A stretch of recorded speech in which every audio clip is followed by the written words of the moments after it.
अस्सलाम वालेकुम स्टूडेंट्स। आज हम नया चैप्टर शुरू करने लगे। चैप्टर का नाम है इनहेरिटेंस। Inheritance chapter number 15। इस चैप्टर में हम 15.1 टॉपिक पढ़ेंगे। नाम है इंट्रोडक्शन टू जेनेटिक्स। देखें, इस चैप्टर में हम मेनली क्या पढ़ेंगे। इसमें हम पढ़ेंगे कि जो करेक्टर्स हैं वो पेरेंट्स से चिल्ड्रंस में, ऑफ स्प्रिंग्स में कैसे ट्रांसफ़र होते हैं। तो जो बायोलॉजिस्ट हैं इस करेक्टर्स को काफ़ी अरसे से स्टडी करते आए, वो मज़ीद डेवलपमेंट होती गई। तो आपकी जो है बुक में ये चैप्टर दिया हुआ है, बड़ा अहम, और इसमें से लॉन्ग क्वेश्चन आएगा आपका 10 से 12 नंबर का जो है पेपर इसी चैप्टर से आता है। तो सबसे पहले हमारा जो टॉपिक है उसका नाम इंट्रोडक्शन टू जेनेटिक्स। इसमें हम कुछ टर्म्स पढ़ेंगे। सबसे पहले जेनेटिक्स की डेफिनेशन, फिर इनहेरिटेंस की डेफिनेशन के इनहेरिटेंस क्या होती है, और उसके बाद आखिर में ट्रेट्स। तो हम शुरू करते हैं कि हमारे पास जो है जेनेटिक्स क्या होती है।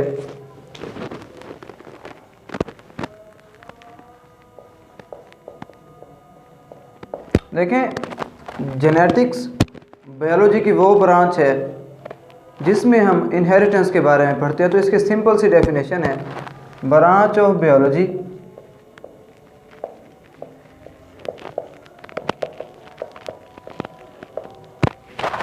in which we study inheritance.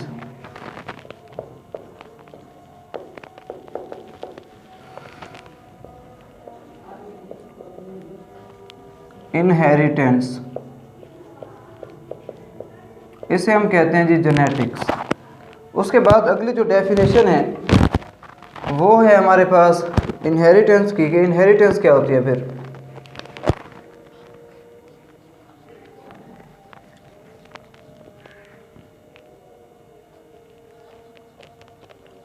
Inheritance transmission है करेक्टर का पेरेंट्स से चिल्ड्रंस में। तो हम लिखते हैं कि transmission of characters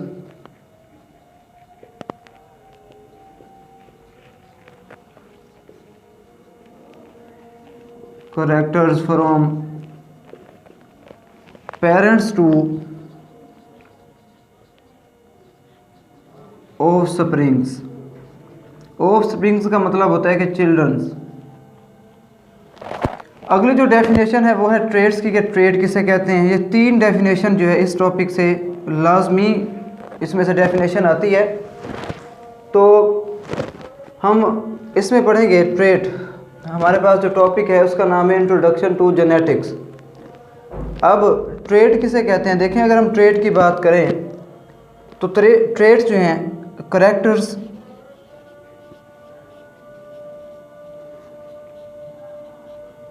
that are being transferred,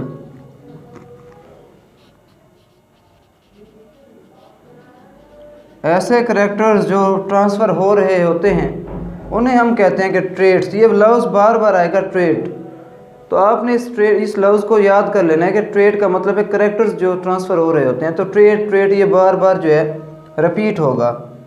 तो एग्जांपल ले लेते हैं, जैसे कलर, स्किन कलर है, स्किन कलर। उसके बाद इंटेलिजेंस है जी, आई कलर है। तो ये चीज़ें ट्रेड्स हैं। तो ये लफ्ज़ बार बार आएगा। तो ट्रेड्स का तो आपने याद रखना है कि ट्रेड्स वो करेक्टर्स होते हैं जो पेरेंट्स से ऑफ स्प्रिंग में ट्रांसफ़र होते हैं।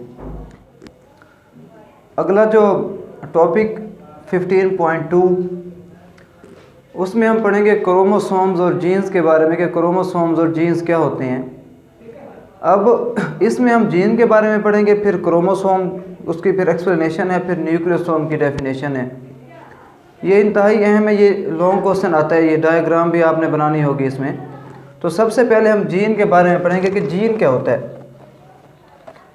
इस चैप्टर में हम जीन के बारे में ही पढ़ते रहेंगे। जीन्स एक्चुअली होते क्या हैं। जीन्स पार्ट होते हैं डीएनए के, जो इंस्ट्रक्शन कैरी करते हैं कि प्रोटीन कौन सी बनानी है। तो हम इसके डेफिनेशन लिखते हैं कि part of DNA that contains instructions, जिसमें मालूमात होती हैं, इंस्ट्रक्शंस होती हैं, instructions for synthesis of gene, sorry for synthesis of protein. अब प्रोटीन्स काफ़ी टाइप की प्रोटीन्स होते हैं। ये जो प्रोटीन्स हैं या तो स्ट्रक्चर बनाने वाली हो सकती हैं, स्ट्रक्चरल, या फिर एंजाइम बनाने वाली जो एंजाइम बनाती हैं।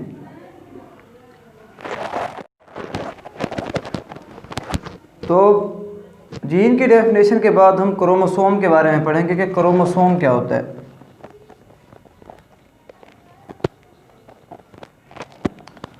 क्रोमोसोम्स की डेफिनेशन पहले तो हम क्रोमैटिन को पढ़ेंगे ना कि क्रोमैटिन क्या होता है। देखें, क्रोमैटिन एक कम्प्लेक्स मटेरियल होता है जो दो चीज़ों से बना होता है, प्रोटीन से और डीएनए से।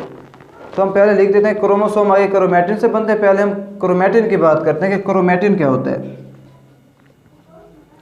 क्रोमैटिन कॉम्प्लेक्स मटेरियल, दो चीज़ों से बना हुआ है जी, डीएनए और प्रोटीन्स। डीएनए जो है इसमें तकरीबन 40% होता है और प्रोटीन्स जो है ये 60% तकरीबन होती हैं। अच्छा, अब उसके बाद हर जो हम ह्यूमन बीइंग की बात कर लेते हैं, तो वैसे हर ऑर्गेनिज्म में, लिविंग ऑर्गेनिज्म में जो क्रोमोसोम्स है वो पेयर की फॉर्म में होते हैं। अगर ह्यूमन की बात करें तो अगर ये जो ह्यूमन्स हैं उसके अंदर 23 पेयर्स होते हैं। तो 23 पेयर्स का मतलब हुआ कि 46 उसमें क्रोमोसोम्स होते हैं ह्यूमन बीइंग के अंदर। हर ऑर्गेनिज्म में डिफरेंट पेयर्स होते हैं क्रोमोसोम के। जैसे आप देखें तो ह्यूमन के लिए 46 हैं, हर ऑर्गेनिज्म के लिए उन्होंने डिफरेंट जो है वो दिए हुए हैं। तो इसे आप देख सकते हैं। तो इसकी एक्सप्लेनेशन अगले टॉपिक में उन्होंने मज़ीद दी हुई है, तो ये हम वहाँ करेंगे। तो उसके बाद हम पढ़ेंगे प्रोटीन के बारे में कि यहाँ पे जो प्रोटीन है वो कौन सी प्रोटीन होगी, वो होंगी हिस्टोन प्रोटीन। हम हिस्टोन प्रोटीन को मज़ीद आगे डिस्कस करेंगे और न्यूक्लियोसोम की डेफिनेशन भी पढ़ेंगे। यहाँ तक आप इसे नोट कर लें, स्क्रीनशॉट लेना है तो वो ले लें। अब ये न्यूक्लियोसोम के न्यूक्लियोसोम क्या होते हैं।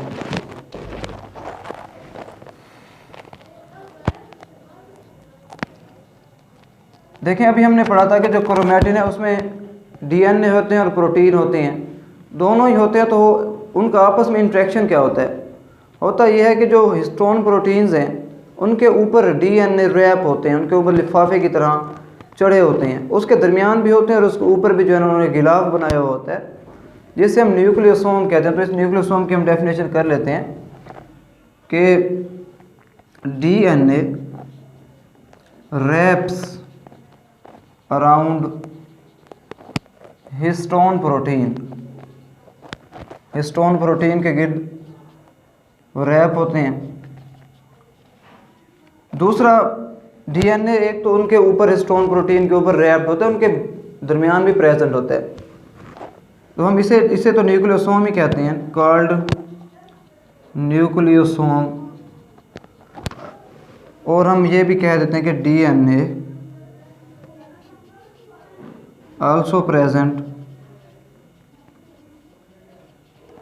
in between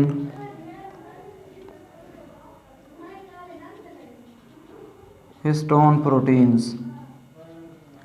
उसके बाद अगर हम बात करते हैं कि हमारे पास इनकी स्ट्रक्चर कैसे होती है, देखें इसकी स्ट्रक्चर हम देखें तो इसकी ऐसी स्ट्रक्चर होती है कि जो हमारे पास हिस्टोन प्रोटीन्स हैं वो सर्कुलर फॉर्म में होती हैं और उसके ऊपर डीएनए रैप्ड है, ऊपर ही रैप्ड है और उसके दरमियान में भी रैप्ड है, चढ़ा हुआ है उसके ऊपर।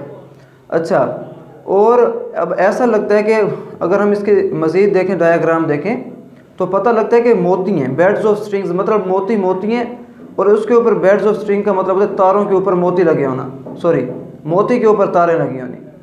तो ऐसे जो प्रोटीन्स हैं वो मोतियों की तरह होते हैं और उसके ऊपर ये तारें जो है चढ़ी हुई हैं डीएनए की, तो इसे कहते हैं बेड्स ऑफ स्ट्रिंग। ये भी आप जो है हमारी बुक में दिया हुआ है, तो आप इस टॉपिक को देख लेंगे। इसे मज़ीद हम आगे एक्सप्लेन करेंगे।